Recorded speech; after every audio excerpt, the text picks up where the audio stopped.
Modern spy thrillers usually rely on car chases and explosions. But what if the most dangerous weapon was actually a computer worm that could melt down a nuclear facility? That's the premise behind Black Bag, and it's more realistic than you might think. The way they've merged traditional espionage with cyber threats really hits close to home, especially considering the recent surge in state-sponsored cyber attacks we've seen in the news.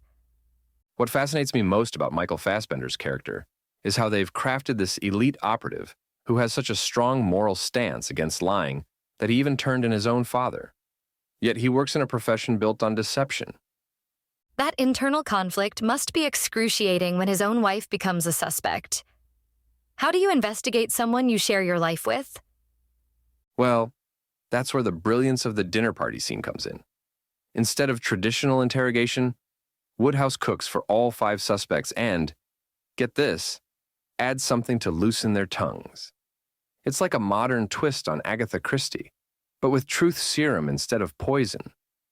The game he makes them play is so clever too, making resolutions for the person to their right. It's psychological manipulation disguised as party entertainment. You know what's particularly interesting about the cast of suspects? Each one has these carefully crafted quirks that could either be genuine personality traits or carefully constructed covers. Take Tom Burke's character, Freddie Smalls, a womanizer who's been involved with the young tech expert for 18 months. And then there's Marisa Abela's character with her preference for older men. Every detail feels like it could be either a genuine vulnerability or part of some larger deception. The technical aspects of the film are fascinating too. The Severus Worm isn't just some Hollywood fantasy. It's based on real-world cyberweapons like Stuxnet, which actually damaged Iranian nuclear facilities back in 2010. That's exactly what makes this so chilling.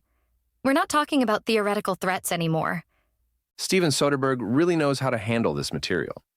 This is his 3rd collaboration with writer David Koop, and you can see how they've refined their approach to building tension without relying on traditional action sequences. Well, the way they've structured the story reminds me of classic Cold War thrillers like Tinker Tailor Soldier Spy, but with modern digital warfare at its core.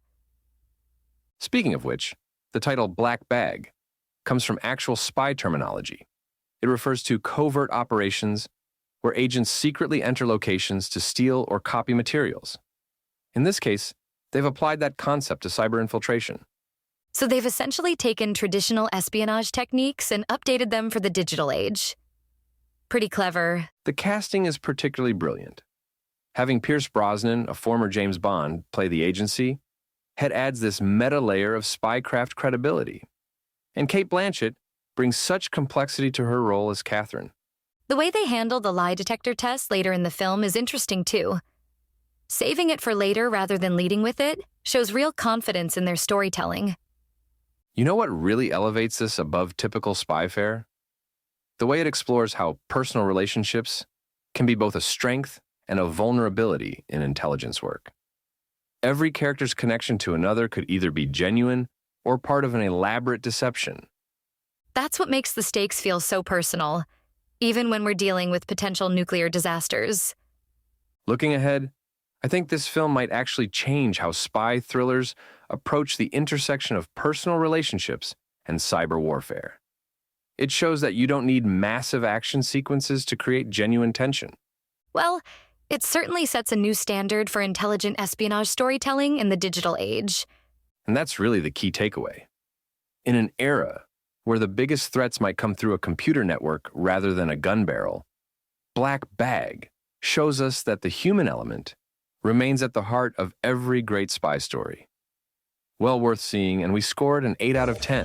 You've been listening to Movies First. Available at Apple Podcasts, Spotify, iHeartRadio, or your favourite podcast player. You can also stream on demand at Bytes.com. This has been another quality podcast production from Bytes.com.